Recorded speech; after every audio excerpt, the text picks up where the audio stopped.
जिस गरीब घर जमाई की इज्जत फूटी कौड़ी के बराबर नहीं थी, उसके पास कैसे आया करोड़ों का बैंक बैलेंस?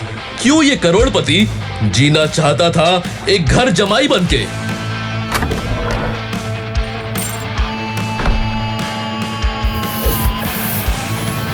अब तुम नौकरों से ये काम कराओगे? वो नहीं करेंगे तो तुम करोगे। आज तक मुझसे भी तो यही करवाया।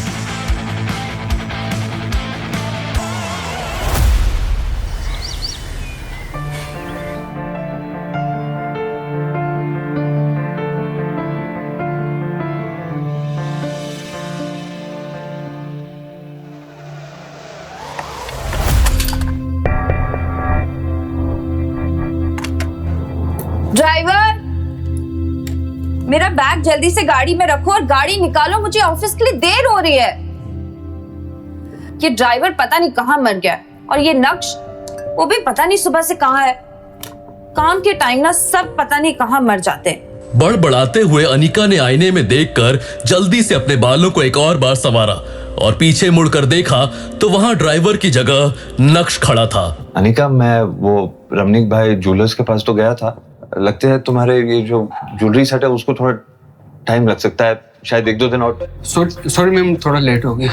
थोड़ा लेट हो गया? पूरा दिन बैठ के टाइम पास करते रहते हो। मजाल है कि तुम लोग एक काम अच्छे से कर दो, कोई ना कोई बहाना बनाते रहते हो।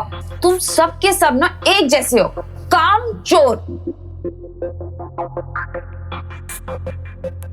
सॉरी मैम, आगे से ऐसे नहीं होगा। Sorry my foot. You better be on time tomorrow.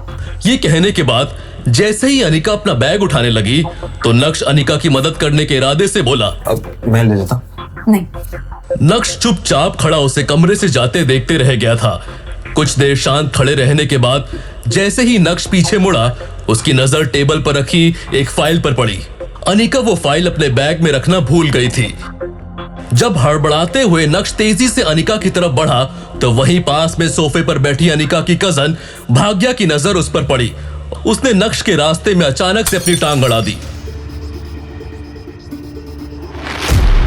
Oh my God, ये तुमने क्या किया?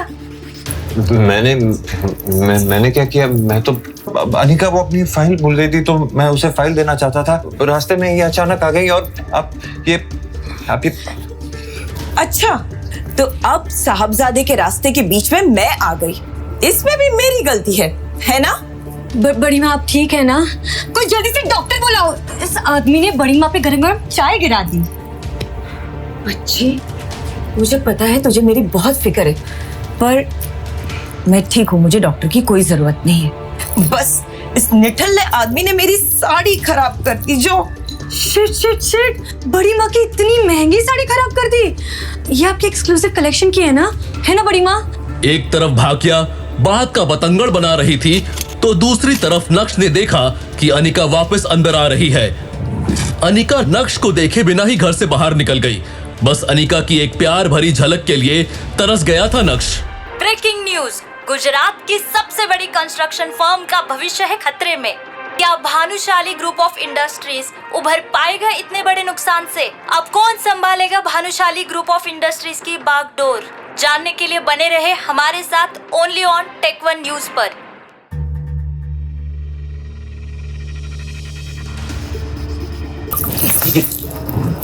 बेवकूफ, एक काम ठीक से नहीं आता, अब सीधे से चलना भी सिखाना पड़ेगा क्या तुझे? खड़े खड़े मेरा मुंह क्या देख रहा है? दफा हो जा मेरी नजरों के सामने से।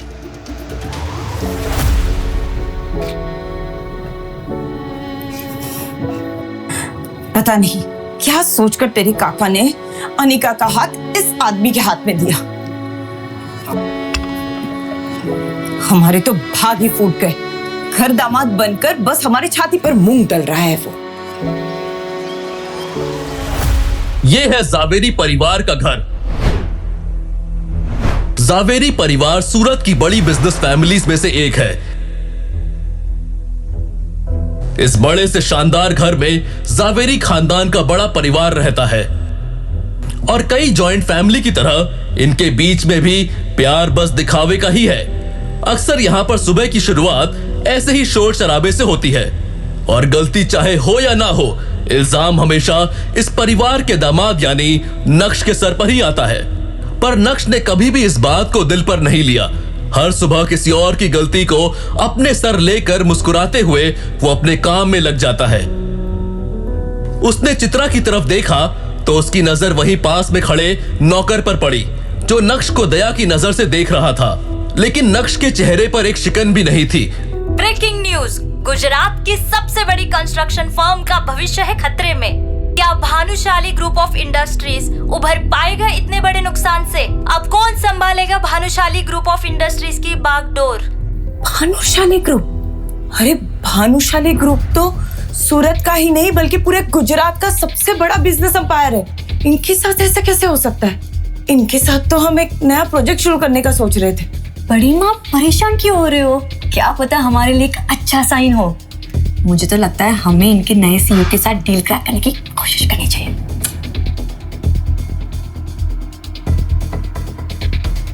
नक्श के चेहरे पर हल्की सी मुस्कुराहट थी जो उसकी आंखों की चमक को और बढ़ा रही थी। तभी नक्श की नजर दीवार पर टंगी अनिका के पिता रसिक जावेरी की एक तस्वीर पर पड़ी। ये देख रहे हैं आप गुरुजी, आपके वादे के चक्कर में क्या क्या सहन करना पड़ रहा है इस घर में। आप तो जाते जाते अपनी बेटी अनिका का हाथ मेरे हाथों में देकर चले गए, कहीं पीछे से आपके घर में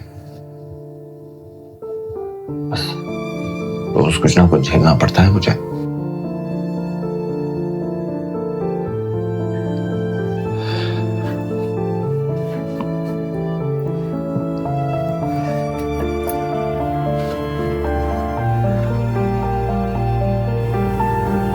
लेकिन मैं भी ढीठ हूं गुरुजी।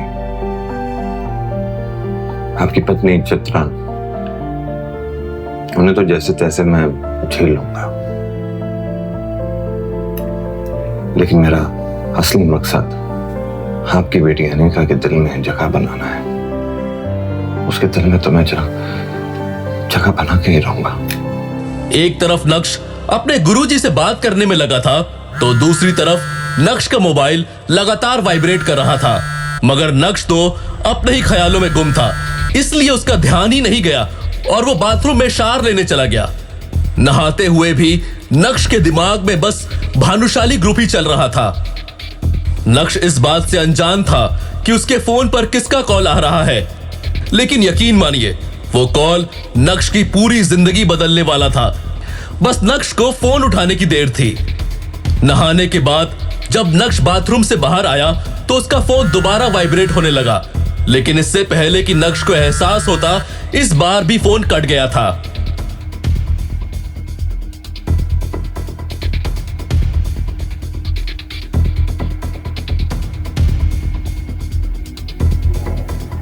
नक्श, प्लीज मेरा फोन उठा लो। मैं जानता हूं कि तुम अब भी मुझसे नाराज हो, लेकिन कुछ अर्जेंट बात करनी है।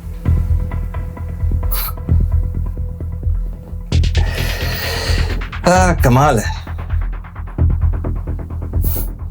2.5 साल लगे इन्हें अपनी गलती का एहसास होते हुए। ऐसे कई सारे मैसेजेस थे और उन सभी को पढ़ने के बाद नक्श ने अपना फोन बेड पर फेंका।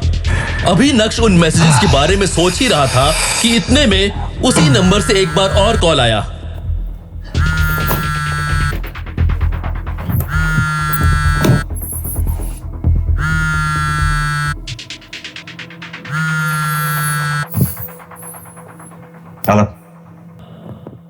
हेलो नक्श बेटा। Hello mister Yashvardhan. अपना नाम सुनकर वो बुढ़ा आदमी थोड़ा सकपकाया, लेकिन यशवर्धन ने फिर से प्यार से शुरुआत की। बेटा, मुझे तुम्हारी बहुत याद आती है।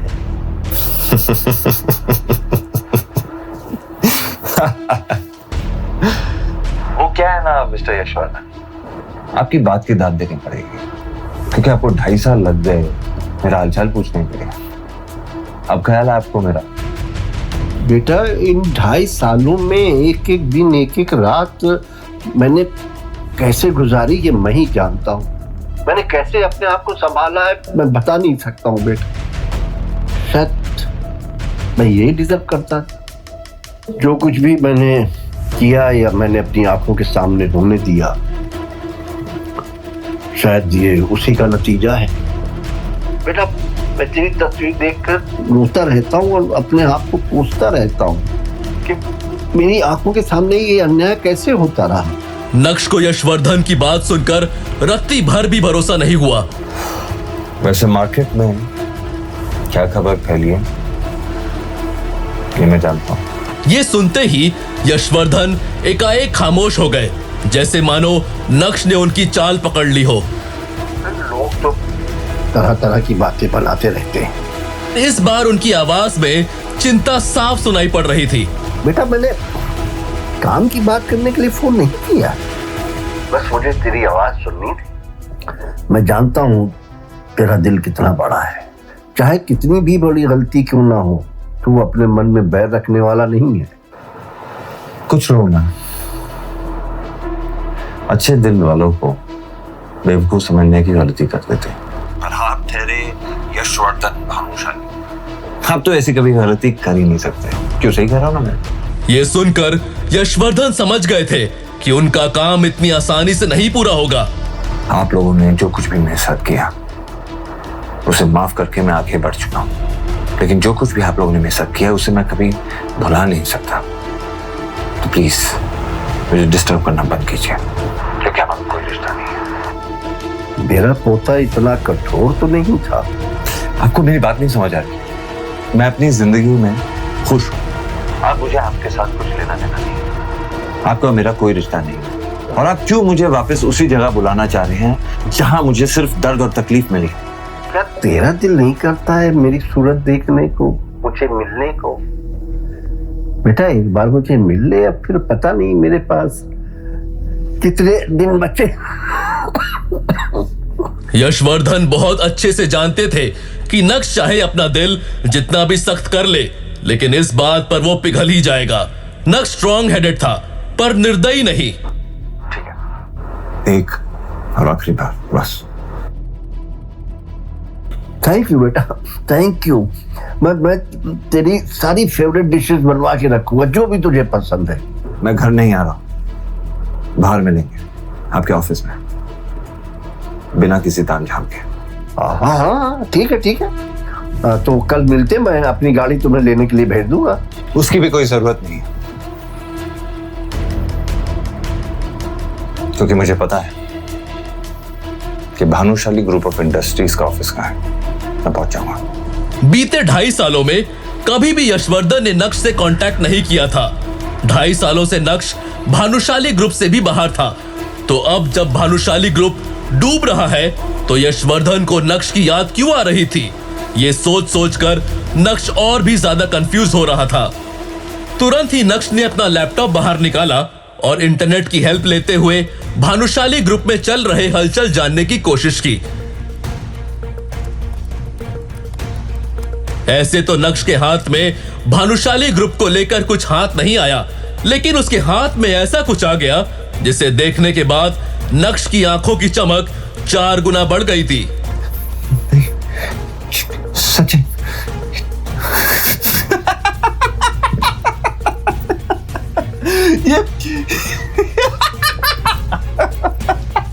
जोर जोर से हंसते हुए बिस्तर से उठकर नक्श पागलों की तरह नाचने लगा था। वो भूल गया था कि ये घर उसका नहीं है, वो तो बस इस घर का घर जमाई है। अब इस पागल को क्या हो गया?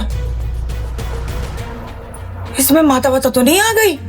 नक्श के हंसने की आवाज सुनकर चित्रा का दिल बाहर आ गया था।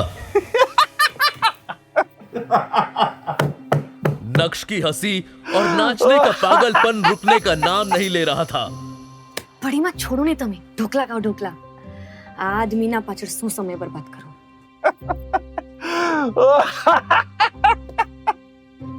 सुबह से शाम हो गई, लेकिन रह रहकर नक्श का पागलपन अभी भी जावेरी खानदान के घर में सुनाई दे रहा था। वो अलग बात है कि अब उस पागलपन को सुनने वाला कोई नहीं था। अचानक नक्श को ऑफिस में देखकर भानुशाली ग्रुप के एम्प्लॉयज शॉक्ड हो गए। अरे देखो देखो, ये तो नक्श है ना, लेकिन ये यहाँ क्या कर रहे हैं? मैंने तो सुना है कि आजकल ये गरीबों से भी बदतर जिंदगी जी रहा है। अभी लोगों के बीच में कानाफूसी चल ही रही थी कि तभी एक आदमी ने कहा, मुझे लगता है कि ये बड़े साहब से नौकरी मांगने आया होगा। एक तरफ भानुशाली ग्रुप के कुछ लोग नक्श का मजाक बना रहे थे, तो दूसरी तरफ कुछ ऐसे भी लोग थे जिन्हें नक्श के डैड पर बहुत भरोसा था और वो सभी नक्श को देखकर बहुत खुश थे। अब आए ऊट पहाड़ के नीचे, यही सही समय है और इन्हें मेरी जरूरत भी है। मजा आना चाहिए। कैबिन में बैठे यशवर्धन को भी नक्श का बड़ी बेसब्री से इंतजार था। अब यशवर्धन, भानुशाली और नक्श एक दूसरे के आमने सामने खड़े थे, लेकिन दोनों में से किसी के भी मुंह से एक शब्द भी बाहर नहीं निकल रहा था। यशवर्धन और नक्श की इस मीटिंग को देखकर ऑफिस के बाकी एम्प्लॉयज भी हैरान हो गए कि अब आगे क्या होगा। चलो आओ अंदर, आराम से बैठ के बात करते। नक्श बेवकूफ नहीं था। यशवर्धन के इस इशारे को वो अच्छे से समझ पा रहा था। नक्श जो कल तक चित्रा और अनीका के ताने सुन रहा था, वो आज भानुशाली ग्रुप के चेयरमैन के आलीशान कैबिन में बैठा हुआ था। नक्श बेटा कैसे हो? तुम्हें हमारी याद नहीं आई? नक्श को यशवर्धन, भानुशाली की भावुक बातों से कोई फर्क नहीं पड़ रहा था, क्योंकि उसे पता था ये सब एक दिखावा है। जिस काम के लिए आपने मुझे यहाँ बुलाया है, जो बात करने के लिए आपने मुझे यहाँ पे बुलाया है, उसकी बात करें। ये सब बातें तो आप कल भी फोन पे कर चुके हैं, है ना मिस्टर भानुशाली? नक्श बेटा, तुम मेरे पोते हो और मैं समझ सकता हूँ कि तुम ऐसा क्यों करो। गलती मेरी है और उसकी सजा भी मुझे मिलनी चाहिए। और मैं तुम्हें बता दूं कि कई सालों से मैं हर रोज उस गलती की सजा भुगत रहा हूँ। मिस्टर भानुशाली, ये बात हम दोनों अच्छी तरह जानते हैं कि ये सब बातें करने के लिए तो आपने मुझे यहाँ पे बुलाया नहीं। तो प्लीज ना आप अपना वक्त जाया कीजिए, ना ही मेरा। जो बात करनी है कीजिए, वरना मैं निकल। नक्श प्लीज प्लीज मत जाओ। इस भानुशाली ग्रुप को तुम्हारी जरूरत है, मुझे तुम्हारी जरूरत है। मैं चाहता हूँ अपने पापा की तरह तुम इस कंपनी को संभाल लो। सर, तुम अपने दादा को माफ नहीं करोगे?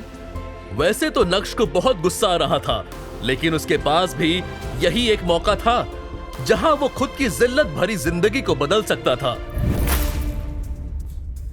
यही सोचकर उसने अपने कदम पीछे ले लिए।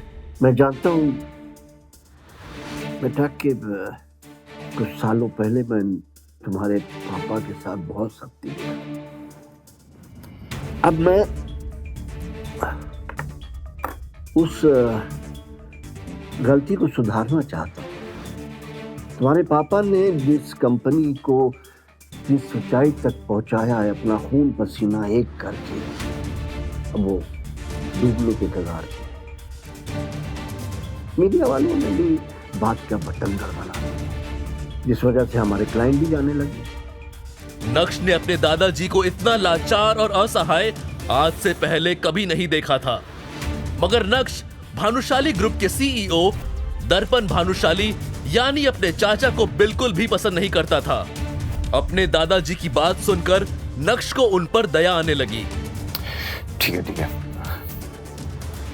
बताइए मैं आपकी मदद कैसे कर सकता हूँ? मैं चाहता हूँ कि कंपनी तुम संभाल लो और अपने पापा की तरह इस कंपनी को चलाओ। तो आप चाहते हैं कि मैं ये कंपनी ज्वाइन कर लूं, मतलब अपने चाचा के अंडर काम करूंगा, है ना? लेकिन नक्श के यहाँ आने का मकसद कुछ और भी था। वो अपने दादाजी की बात में आकर किसी भी बात पर हाँ करने के लिए तैयार नहीं था। दरअसल दादाजी, बात आपकी कंपनी और आपके फायदे की है। तो ये रिश्ते नाते पछतावे जैसे शब्दों का इस्तेमाल नहीं करते हैं, इसे पीछे छोड़ देते हैं। आपकी मदद करने के लिए मैं तैयार हूं, लेकिन बदले में आपको भी कुछ ऐसा करना होगा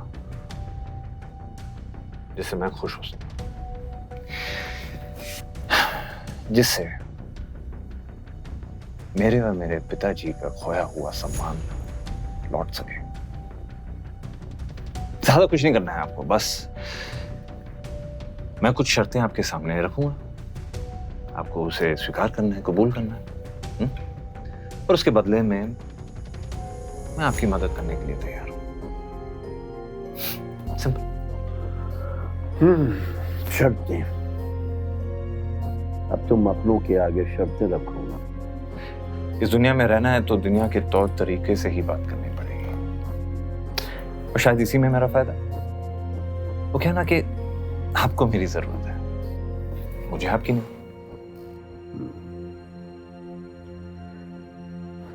ठीक है, तुम्हें मुझसे क्या चाहिए? ये आपने की ना फायदे की बात। सबसे पहली शर्त, अब इस कंपनी में मैं दोबारा तभी लौटूंगा जब इस कंपनी का सीईओ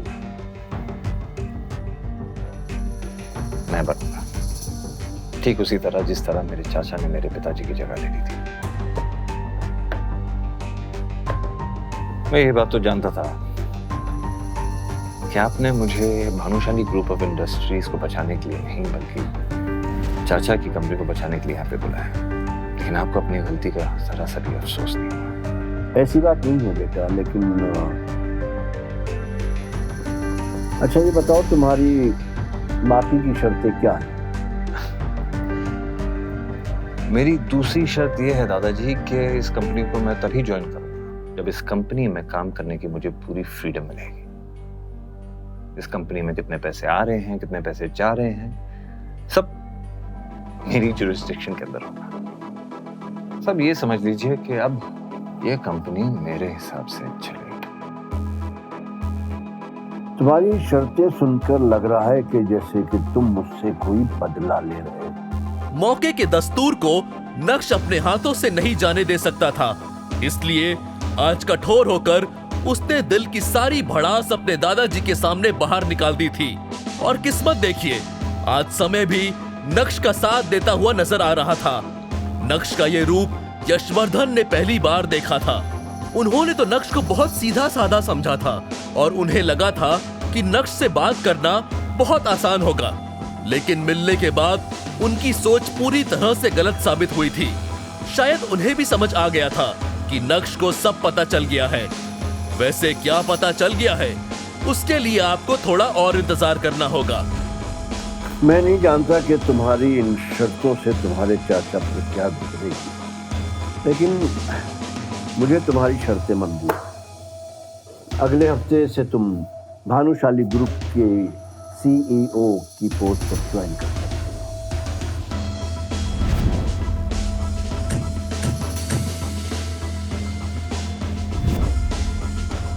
बात खत्म होते ही यशवर्धन ने सर झुका लिया, लेकिन नक्श भी वहां पूरी तैयारी के साथ आया था। इसलिए नक्श ने अपने दादाजी के सामने एक अग्रीमेंट पेपर रखा और उसे साइन करने के लिए कहा। ये क्या है? क्या तुम्हें मुझ पर भरोसा नहीं है? अब जो कुछ भी मेरे परिवार पे गुजरा है उसके बाद तो आपके साइन पे ही मुझे भरोसा है। वैसे आपके लिए भी एक कॉपी लेके आया हूं, बस ज्यादा सोचिए मत, फॉर्मेलिटीज को पूरा करते हैं। आखिरकार हूं तो मैं आपका पोता ही, है ना? पर अपने पोते के लिए इतना तो कर ही सकते हैं, और इस बहाने शायद आपका पछतावा तो मत हो जाए। मुस्कुराते हुए नक्श भी कैबिन से बाहर चला गया और जाते जाते अग्रीमेंट पेपर की कॉपी को यशवर्धन के हाथ में थमा चुका था। 4 साल पहले कॉलेज पास आउट होने के बाद जब नक्श ने अनिका के पापा के साथ काम करना शुरू किया था, तब सिर्फ अनिका के पापा ही थे जो ये जानते थे कि नक्श का पूरा नाम नक्श भानुशाली है। इतना ही नहीं, कॉलेज की पढ़ाई के दौरान उसके दोस्तों को भी उसके बारे में कोई जानकारी नहीं थी। अनिका के पापा के साथ काम करते वक्त नक्श की मुलाकात अनिका से हुई और पहली नजर में ही वो अपना दिल खो बैठा। लेकिन उसे क्या पता था कि इतना प्यार होने के बाद भी जब वो अनिका से शादी करेगा, तब उसे उस शादी में एक जिल्लत की जिंदगी के अलावा और कुछ नहीं मिलेगा। भले ही मैं अनिका को अपना सच इतनी जल्दी नहीं बताऊंगा, लेकिन आज मुझे महसूस हो रहा है कि मेरे अंदर कुछ बदल गया है। जैसे मेरे हाथों में कोई पावर आ गई है और अब मैं उन लोगों को जवाब दे सकता हूं जो मुझ पर हंसते थे। बगावत की शुरुआत तो हो गई और अब आगे आगे देखो होता है क्या।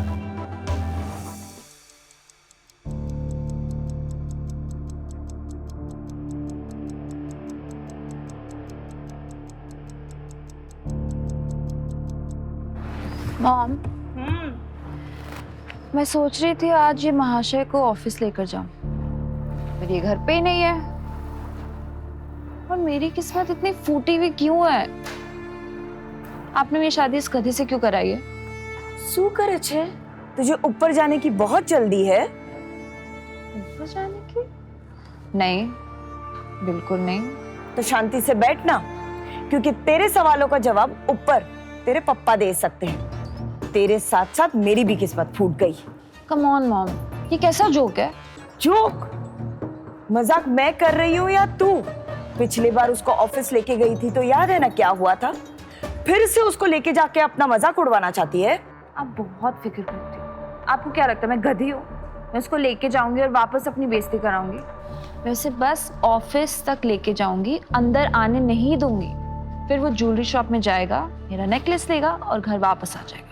और वैसे भी इससे ज्यादा मैं उसके साथ टाइम स्पेंड नहीं कर सकती। अभी चित्रा और अनिका नक्श को बुरा भला कह ही रहे थे कि तभी नक्श वहां आ गया। भाई साहब का एटीट्यूड देखने लायक था। जब अनिका ने देखा कि नक्श उसे इग्नोर करता हुआ अपने कमरे की तरफ जा रहा है, तो अनिका को और भी ज्यादा गुस्सा आ गया। ये लो, आ गए साहबजादे नैन मटक्का करके। मॉम अभी नहीं, प्लीज प्लीज, मुझे ऑफिस के बहुत लेट हो रहा है और विहान मेरा वहां पे वेट कर रहा होगा। विहान का नाम सुनते ही नक्श के चेहरे का रंग फीका पड़ गया। देखो, आज तुम्हारी काम चोरी की बात हो रही है और तुम आ गए। मैं तुम्हें आखिरी मौका दे रही हूँ, तुम मेरे साथ ऑफिस चलो, उसके बाद ज्वेलर शॉप से मेरा सेट उठाना और फिर घर वापस आ जाओ। देख क्या रहे हो? चलो अब, तुम्हारे वजह से ऑलरेडी मुझे बहुत लेट हो गया। नक्श चित्रा से तो कभी कभार बहस कर लिया करता था, लेकिन वो अपनी वाइफ अनिका से कभी भी जुबान नहीं लड़ाता था। चलो। अनिका और नक्श कुछ ही देर में अनिका के ऑफिस पहुंच गए।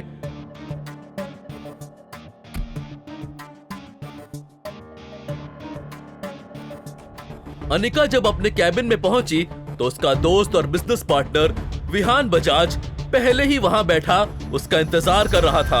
यार अनिका, मैं पिछले 1 घंटे से बैठा तुम्हारा इंतजार कर रहा हूं। ये आदमी इतना खाली है कि 1 घंटे से यहाँ बैठ के मेरी बीवी का इंतजार कर रहा है। I am so sorry Vihaan, क्या है ना, कुछ लोगों के कारण देर हो जाती है। अनिका की बात सुनकर विहान के 1 घंटे इंतजार करने की शिकायत एक पल में ही गायब हो गई और वो बस मुस्कुराते हुए अनिका को ही देखे जा रहा था। वो आज बहुत ज्यादा खुश नजर आ रहा था। विहान, आज तुम बहुत ज्यादा खुश लग रहे हो। कोई लॉटरी तो नहीं लगी तुम्हारी? भाई साहब, अब तुम्हारा आना किसी लॉटरी से कम है क्या? भाई साहब, ये मत भूलिए कि आप एक ऑफिस में हैं और ये भी मत भूलिए कि आपको दोस्ती की सीमा नहीं लांघनी है। तुम चुप रहो। विहान, मैं समझी नहीं, तुम क्या बोलने की कोशिश कर रहे थे? विहान समझ गया था कि अनिका उसकी बात से थोड़ी अनकंफर्टेबल हो गई है, इसलिए उसने झट से बात बदल दी और बोला, इम्पोर्टेंट ये नहीं है कि आज मैं इतना खुश क्यों। इम्पोर्टेंट ये है कि मैं आज तुम्हारे लिए एक गिफ्ट लेके आया हूँ। मेरे लिए? जी हाँ, ये देखो अनिका, तुम्हारे लिए रेयर डायमंड का नेकलेस। जी हाँ। वाह, कैसा लगा? अच्छा लग रहा है ना? अनिका, ये असली डायमंड का नेकलेस नहीं है, बल्कि ये तो कॉपी है। यकीन मानो मेरा, ये फेक है अनिका। अनिका नहीं जानती थी कि नक्श भानुशाली खानदान से ताल्लुक रखता है। भानुशाली ग्रुप रेयर डायमंड के बिजनेस में भी है और क्योंकि नक्श भानुशाली ग्रुप का हिस्सा रह चुका था, इसलिए उसे डायमंड की अच्छी खासी परख थी। नक्श ने तो सही इरादे से अपना काम कर दिया था, लेकिन अनिका को नक्श की बात कुछ रास नहीं आई। तुम्हें बोला है ना, बीच में मत बोला करो, चुप रहो। नक्श की बात सुनकर विहान को भी ये समझ आ गया था कि अब वो उस फर्स्ट कॉपी नेकलेस को ओरिजिनल बताकर अनिका को बेवकूफ नहीं बना सकता है। हाँ, ये मतलब असली रेयर डायमंड नेकलेस नहीं है,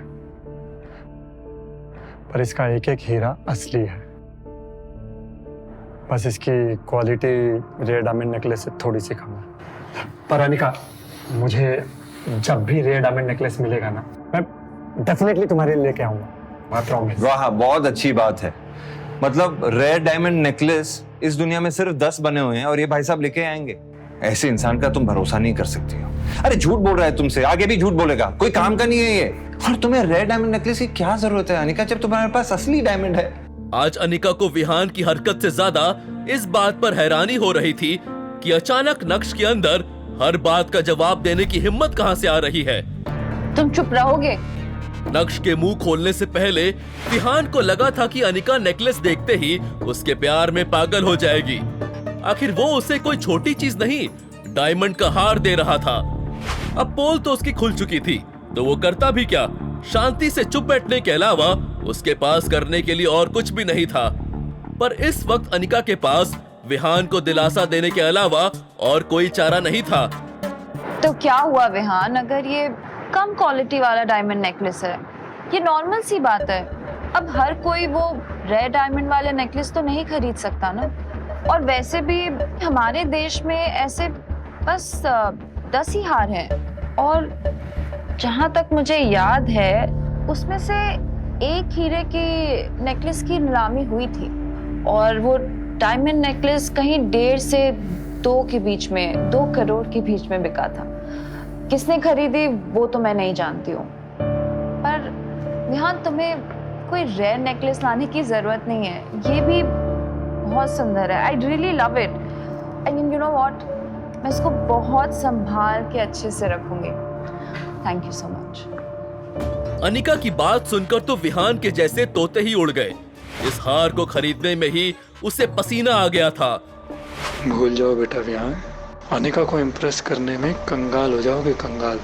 वहीं नक्श अनिका को परेशान देखकर अपने किए पर पछताने लगा और सोचने लगा कि इतनी बड़ी बात हो जाने के बाद भी अनिका विहान का साथ दे रही है। लेकिन वो अपनी बदली हुई जिंदगी को इतनी आसानी से अपनी बीवी के सामने नहीं रखना चाहता था। वो अनिका को पाना चाहता था, उसका दिल जीतना चाहता था। अनिका, मैंने आज तक तुम्हें कुछ नहीं कहा, लेकिन आज मैं चुप नहीं बैठूंगा। मैं तुम्हारे लिए रेयर डायमंड नेकलेस लेकर आऊंगा, ये मेरा तुमसे वादा है। मैं दुगनी मेहनत करूंगा, मैं वो सब हासिल करने की कोशिश करूंगा जो तुम्हारे अरमान है। I promise. अपने दिल की बात अनिका के सामने रखने के बाद नक्श ने अनिका के जवाब का इंतजार भी नहीं किया और उसके कैबिन से बाहर निकल गया। नक्श ने पलटकर अनिका की तरफ देखा तो अनिका भी उसी की तरफ देख रही थी। प्यार नहीं तो कम से कम नक्श अनिका का ध्यान अपनी तरफ खींचने में कामयाब हो गया था। क्या नक्श को खुद से दूर रखकर मैंने कोई गलती तो नहीं की? ये क्या सोच रही हूँ मैं? विहान मेरा बिजनेस पार्टनर है, मेन इन्वेस्टर है। नक्श की इस हरकत की वजह से अगर विहान कंपनी से बैकआउट कर गया तो क्या होगा? नहीं नहीं, नक्श की वजह से मैं मेरी इतने साल की मेहनत को जायज नहीं जाने दूंगी। मुझे नक्श की नहीं, विहान की जरूरत है। सुबह का समय था और सारे एम्प्लॉयज अपने अपने काम में बिजी थे। लेकिन जब उन्होंने नक्श को कॉन्फिडेंस के साथ बाहर जाते देखा तो सब उसे घूरने लगे थे। कुछ लोगों ने तो अपना काम छोड़कर फुसफुसाना भी शुरू कर दिया था। दूसरी तरफ वही अनिका का गुस्सा इस वक्त चरम पर था। आज पहली बार नक्श ने उसके साथ बदतमीजी की थी, इसलिए वो भी नक्श के पीछे पीछे कैबिन से बाहर आ गई। नक्श, ये क्या पागलपन है? तुम्हें किसने हक दिया कि तुम मुझे ये बेफालतू की सलाह दो? जब भी तुम्हें ऑफिस लाई हूं ना, तुम हमेशा कुछ ना कुछ उल्टा ही करते हो। गलती हो गई मुझसे। गेट लॉस्ट नाउ, जल्दी जा। नक्श ने अनिका की इस बात का भी कोई जवाब नहीं दिया। वो जानता था कि वो जितना बोलेगा उतना ही अनिका का गुस्सा बढ़ता जाएगा। उसे अनिका से जो कहना था वो उसे कह चुका था।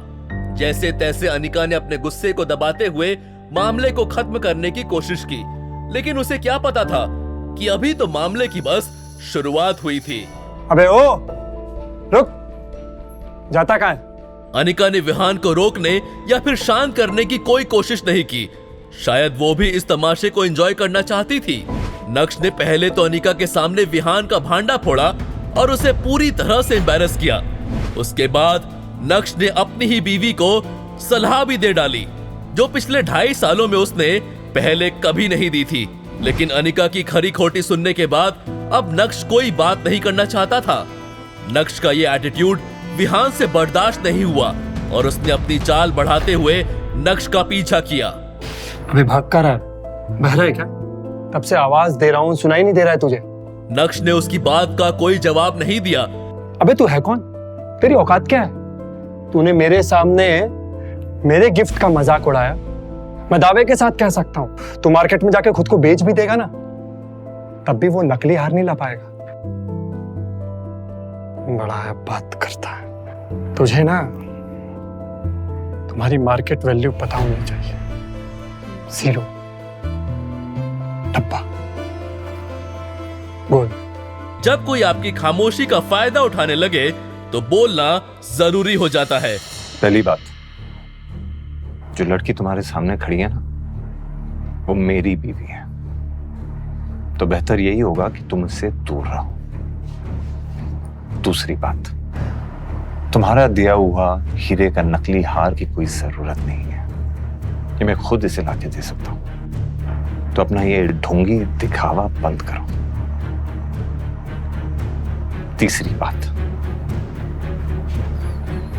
जिसकी खुद की जेब में नोट नहीं होते, वो चिल्लर बजा के दिखावा नहीं करते। और एक बोनस बात, दोबारा इस पेन को टच किया ना तो मैं तेरा हाथ तोड़ दूंगा। नक्श ने विहान को अपने स्वैग के दर्शन करवा दिए थे।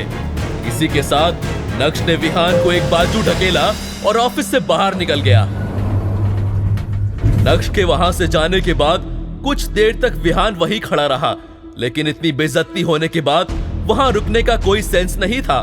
तमाशा खत्म होने के बाद अनिका भी ऑफिस के अंदर चली गई। क्या देख रहे हो तुम लोग? Get back to work. ये अंजी कॉर्पोरेशन का ऑफिस था, जिसकी चेयरपर्सन अनिका थी। अपने कैबिन में जाने के बाद अनिका गुस्से से आग बबूला हो रही थी। पिछले कुछ महीनों से अनिका की कंपनी के हालात ठीक नहीं थे। वो मुश्किल से उसे संभालने की कोशिश कर रही थी। क्या करे उसे ये समझ नहीं आ रहा था। तभी उसे विहान मिला और जब उसकी दोस्ती विहान से हुई तब जाकर उसे पता चला कि वो एक बहुत बड़े परिवार से ताल्लुक रखता है। और बस यहाँ से अनिका ने विहान को अपने जाल में फंसाना शुरू किया। और आज विहान न सिर्फ उसकी कंपनी का बिजनेस पार्टनर है, बल्कि मेजर इन्वेस्टर भी है। और विहान की वजह से ही अनिका की कंपनी अभी चल रही है। इस कंपनी के सारे लॉसेस विहान ही बेयर करता है और अनिका को इसकी बहुत जरूरत भी है। अनिका का विहान से दोस्ती करना कोई आसान काम नहीं था। कितने पापड़ बेलने के बाद वो उसके करीब आ रही थी। सब ठीक चल रहा था, सब कुछ अनिका के प्लान के मुताबिक हो रहा था, लेकिन नक्श ने आकर आज सब कुछ बिगाड़ दिया। जो लड़की तुम्हारे सामने खड़ी है वो मेरी बीवी है। क्या जरूरत थी उसे विहान को ऐसा कुछ कहने की?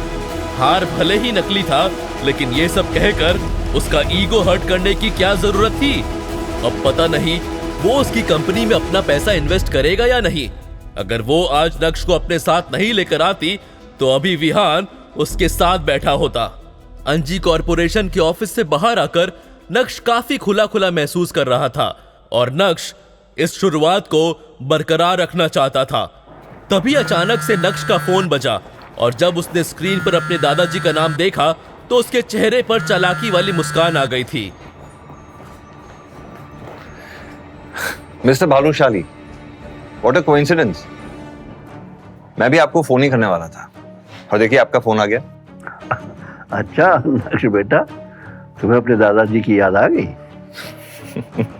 अच्छा मजाक कर लेते हैं दादाजी। आपने मुझे फोन किया है तो जरूर कुछ इंपॉर्टेंट काम होगा।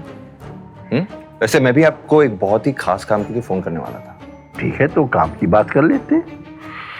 अगले हफ्ते तुम भानुशाली ग्रुप के नए सीईओ की कुर्सी पर बैठने वाले हो, तो मैंने तुम्हारी ये खास आदमी से मीटिंग फिक्स की है। एड्रेस तुम्हें व्हाट्सएप कर दिया है, तो तुम मुझसे कल मिल लेना। मुझे किसी को भी मिलने में कोई प्रॉब्लम नहीं है, लेकिन आपको भी मेरी 2 शर्तें पूरी करनी होगी। पहली शर्त, आपको आज के आज मेरे लिए एक रेयर डायमंड नेकलेस का बंदोबस्त करना होगा, और दूसरी वो मैं आपको व्हाट्सएप कर रहा हूं। और हाँ, वो काम भी बेहद खास है, जल्दी हो जाना चाहिए। नक्श पॉइंट टू पॉइंट बात कर रहा था और उसका एटीट्यूड 7वें आसमान पर था, जो यशवर्धन को बिल्कुल भी पसंद नहीं आ रहा था। नक्श बेटा, तुम्हें ऐसा नहीं लगता कि तुम्हारी डिमांड्स बढ़ती जा रही हैं? अभी तो तुमने भानुशाली ग्रुप ज्वाइन भी नहीं किया है। ज्वाइन करने के बाद पता नहीं क्या होगा। मेरी डिमांड्स बढ़ती जा रही हैं? कम ऑन दादाजी, कैसे बातें कर रहे हैं आप? ऐसी बात है कि आपने भी अगर मुझे ऑफिस बुलाया तो कोई डिमांड पूरी करने के लिए बुलाया होगा। It's always give and take दादाजी, आखिर तो आपका ही खून हूं ना मैं, और मेरी डिमांड पूरी हो जानी चाहिए। ये काम बेहद खास है, व्हाट्सएप कर रहा हूँ, जस्ट गेट इट डन। तुम बहुत नक्श उन्हें अपनी गलती का पूरा एहसास करवा रहा था और यशवर्धन उस एहसास में दबते हुए नजर आ रहे थे। फोन रखते ही नक्श ने देखा कि उसे व्हाट्सएप पर 3 मैसेजेस आए हुए हैं। एक उसके दादाजी का था और बाकी के दोनों उसकी बीवी अनिका के थे। अनिका ने उसे 10,000 रुपए भेजे थे और लिखा था, नक्श, तुमने कपड़े खरीदे? मैंने तुम्हें बोला था ना कि हम फैमिली गैदरिंग में जा रहे हैं, प्लीज भिखारियों जैसे मत आना। दरअसल अनिका के घर में आज फैमिली डिनर पार्टी थी और पिछली बार नक्श की वजह से उसे काफी कुछ झेलना पड़ा था, इसलिए उसने नक्श को इस बार पहले ही पैसे भेज दिए, जिससे जावेरी खानदान और बाकी के गेस्ट के बीच नक्श को लेकर कोई बात ना हो, वरना चित्रा और अनिका को अपना मुंह बंद करना पड़ जाता है। अनिका बेबी, अब तुम्हारे 10,000 रुपए की मुझे कोई जरूरत नहीं। मन ही मन सोचते हुए नक्श ने अपनी दूसरी शर्त को यशवर्धन तक पहुंचा दिया था। हटो। भाई साहब, Golden Domain Society. Golden Domain Society Surat की ही नहीं बल्कि गुजरात की सबसे लग्जरियस सोसाइटीज में से एक थी और इस सोसाइटी से पूरे सूरत की खूबसूरती को नापा जा सकता था। दरअसल यही वो जगह थी जहां नक्श के दादाजी ने आज उसकी एक सीक्रेट मीटिंग फिक्स की थी। लेकिन नक्श किससे मिलने जा रहा है, इस बात की उसको कोई जानकारी नहीं थी। उसने सोचा ही नहीं था कि जिस इंसान से वो मिलने आया है वो कोई और नहीं बल्कि उसका चाचा दर्पण भानुशाली होगा।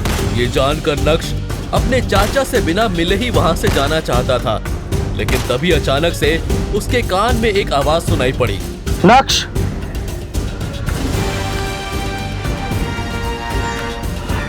पिछली बार 2.5 साल पहले लगभग मिला था तुमसे, एंड आई मस्ट से पहले से काफी अच्छे और कॉन्फिडेंट लग रहे हो। अब क्योंकि दर्पण भानुशाली ने नक्श से बात करना शुरू कर दिया था, इसलिए नक्श किसी का डिसरिस्पेक्ट नहीं करना चाहता था। हालांकि नक्श ज्यादा बात नहीं करना चाहता था और अपने चाचा की शक्ल तो बिल्कुल भी नहीं देखना चाहता था। दर्शन काका, तमें सीधे पॉइंट पे आओ ने और बताओ भानुशाली फैमिली को अब मेरी क्या जरूरत है? हाँ, अगर आपको लग रहा है कि आपकी बातों में आकर मैं भानुशाली ग्रुप ऑफ इंडस्ट्रीज के बारे में भूल जाऊंगा या उसका नया सीईओ बनने से मना कर दूंगा, ये आपकी सबसे बड़ी गलतफहमी होगी। कोई डाउट मत रखना।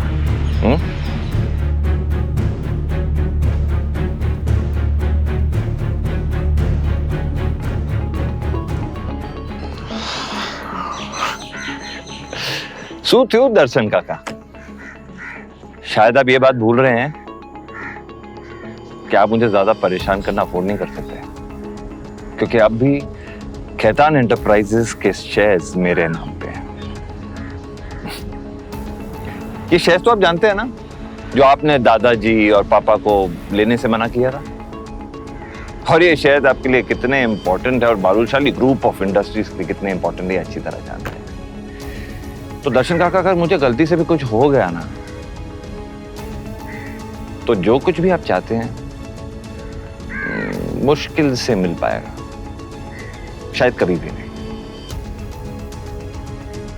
तो आइंदा मुझे रोकने की कोशिश मत करना। भानुशाली ग्रुप ऑफ कंपनीज पूरे गुजरात में एक बड़ा नाम था। छोटे से बड़ा हर बिजनेसमैन को भानुशाली ग्रुप की सारी जानकारी थी। 4 साल पहले मार्केट में उन्हें कंपटीशन देने के लिए कोई भी नहीं था, क्योंकि उस समय भानुशाली ग्रुप का सीईओ नक्श के पिता यानी जितेन भाई भानुशाली थे। जितेन भाई को बिजनेस की सारी एबीसीडी पता थी और यही वजह थी कि उन्होंने खेतान एंटरप्राइजेस के 40% शेयर्स खरीद लिए थे। उन्हें पता था कि आगे का मार्केट कैसी करवट लेगा और वो उसका पूरा फायदा उठाना चाहते थे। लेकिन ये बात दर्पण भानुशाली और यशवर्धन भानुशाली को पसंद नहीं आई और बिना कुछ सोचे समझे उन दोनों ने मिलकर जितेन भाई भानुशाली को भानुशाली ग्रुप से बाहर का रास्ता दिखा दिया। जितेन भाई के जाने के बाद नक्श के चाचा दर्पण भानुशाली ने भानुशाली ग्रुप के सीईओ की कुर्सी संभाल ली।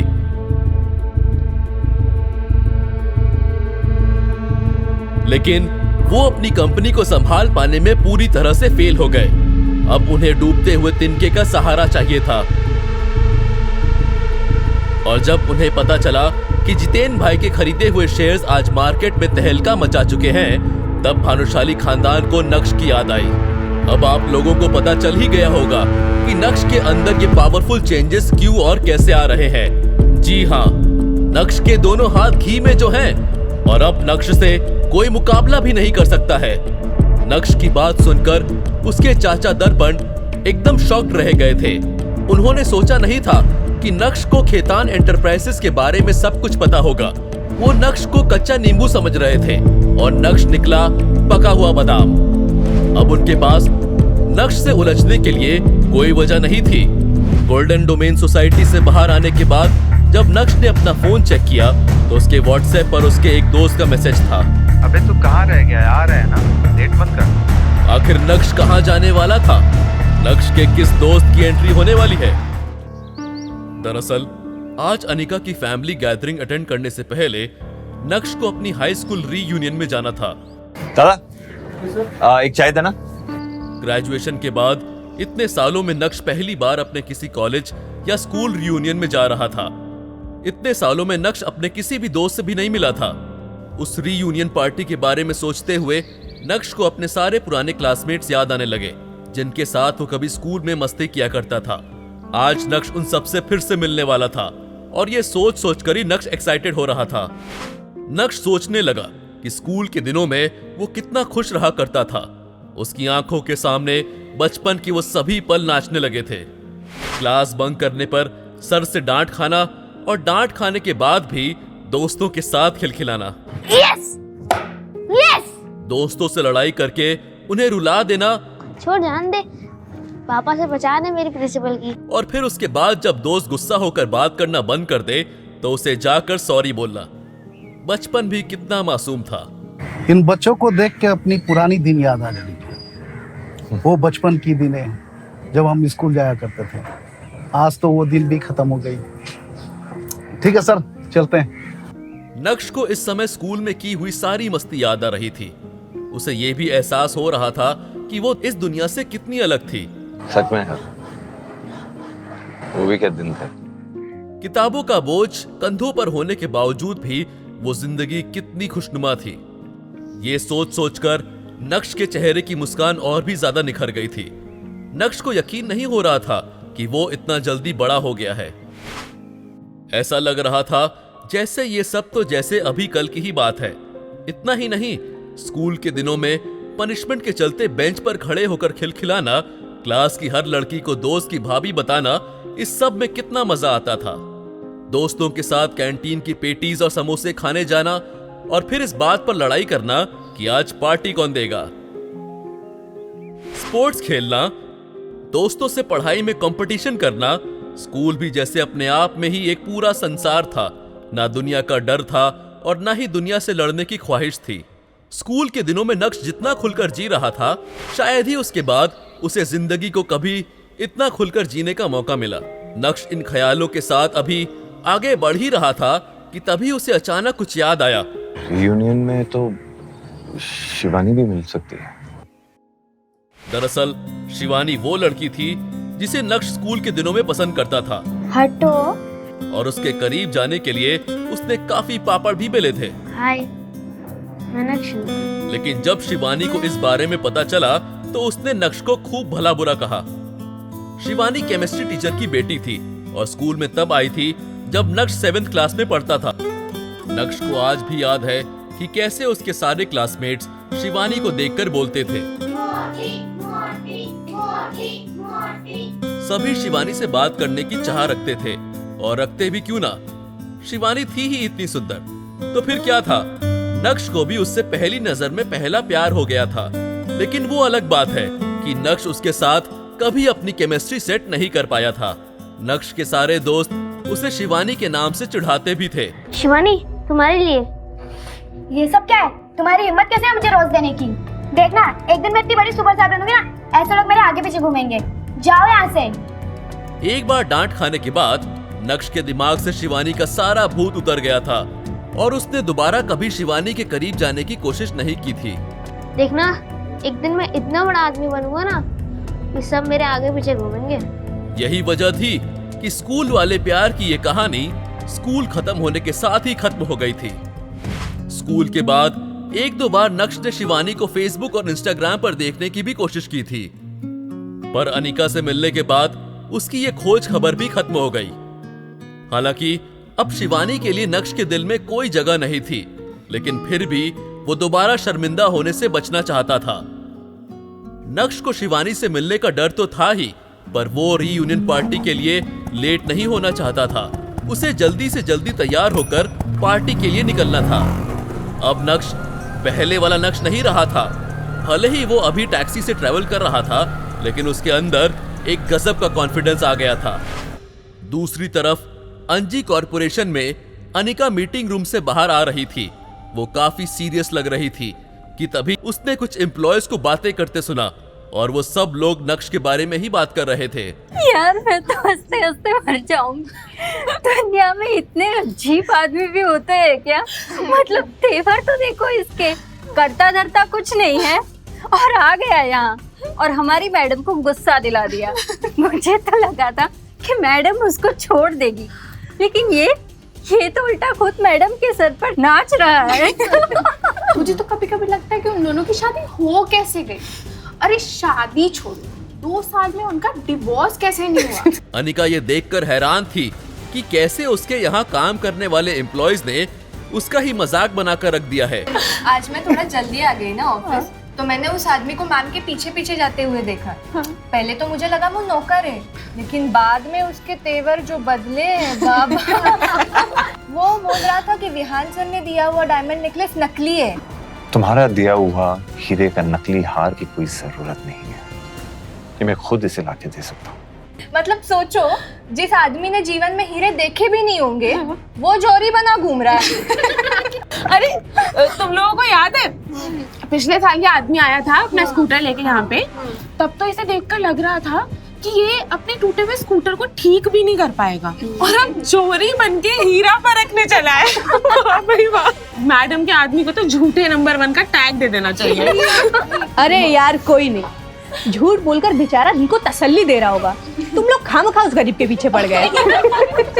तभी अचानक से उमा ने देखा कि अनिका उनकी सारी बातें सुन रही थी। सॉरी मैम, हम लोग तो बस यूं ही। इससे आगे बोलने की हिम्मत उमा के पास भी नहीं थी। अनिका ने कुछ भी नहीं कहा, और सभी के वहां से जाने के बाद अनिका भी अपने दिल में गुस्सा भरकर चुपचाप वहां से निकल गई थी। जब अनिका अपने कैबिन में गई तो उसके लिए अपने गुस्से को काबू में रखना बहुत मुश्किल हो रहा था। उसे समझ नहीं आ रहा था कि वो अपने गुस्से का क्या करे। जब अनिका बेकाबू हो गई तो उसने अपने हाथ में पकड़े कॉफी मग को पूरी ताकत से दीवार पर दे मारा। अनिका के मन में ये भी चल रहा था कि आखिर नक्श की वजह से उसे और कितना बेइज्जत होना पड़ेगा। पापा, मैं तो आपकी सबसे प्यारी बेटी थी ना। मैंने तो सोचा था कि आप मेरे लिए जो भी सोचोगे, जो भी चुनोगे, अच्छा ही चुनोगे। इसीलिए मैंने कभी किसी को डेट नहीं किया, किसी के साथ रिलेशनशिप में नहीं आई, ना शादी की शर्त रखी। फिर भी आपने मुझे गधे के साथ बांध दिया। अपने दिल की बात अपने पापा के सामने रखने के बाद अनिका फूट फूट कर रोने लगी थी। जब भी अनिका नक्श की हरकतों से परेशान होती थी, तब तब वो अपने पापा के डिसीजन पर सवाल उठाती। मैंने सुना है कि माँ बाप जो भी अपने बच्चों के लिए करते हैं ना, उनकी भलाई के लिए करते हैं, पर मुझे ऐसा बिल्कुल नहीं लगता है। बल्कि मुझे ऐसा लगता है कि बस आपको अपना आखिरी काम करना था और आप वो करके चले गए। लेकिन आज पहली बार अनिका ने अपने पापा को एक केयरलेस पिता घोषित कर दिया था। कभी कभी अनिका अपनी माँ चित्रा से भी ये सवाल पूछ लेती थी कि उसने अनिका की शादी उस बेकार आदमी से कैसे होने दी, उस शादी को रोका क्यों नहीं गया। लेकिन चित्रा चाहे दुनिया के सामने कितनी ही तेज तर्रार क्यों ना हो, लेकिन उसने कभी भी अपने पति के डिसीजन पर सवाल नहीं उठाया था। जो कुछ भी किया अनिका के पापा ने ही किया था, लेकिन अब अनिका और चित्रा दोनों ही उनके डिसीजन से खुश नहीं है। अनिका का दिमाग इतना ज्यादा खराब हो गया था कि वो दिन भर केबिन से बाहर ही नहीं निकली थी। पूरे समय उसके दिमाग में बस अपनी बाकी की जिंदगी की कहानी चल रही थी। दूसरी तरफ चित्रा सोफे पर आराम से बैठकर टीवी देख रही है। जैसे ही चित्रा ने नक्श को अंदर आते हुए देखा, वैसे ही चित्रा ने कहा, नक्श इधर आओ, मुझे तुमसे कुछ बात करना है। चित्रा नक्श से कौन सी जरूरी बात करने वाली थी? क्या अनिका को इस बात के बारे में पता होगा? क्या चित्रा नक्श और अनिका का डिवोर्स करवाने वाली है? क्या बदले हुए नक्श की सच्चाई जानकर अनिका को उसमें अपना प्यार दिखने लगेगा? क्या अनिका नक्श को अपना हमसफर कह पाएगी, या फिर आज के रीयूनियन पार्टी में नक्श को उसकी शिवानी मिल जाएगी? क्या नक्श और शिवानी के बीच में प्यार का सिलसिला फिर से उठेगा? क्या नक्श अनिका को छोड़कर शिवानी का दीवाना होगा? सुनिए नक्श और अनिका की एक गोलमाल love story, insta empire, only on pocket FM।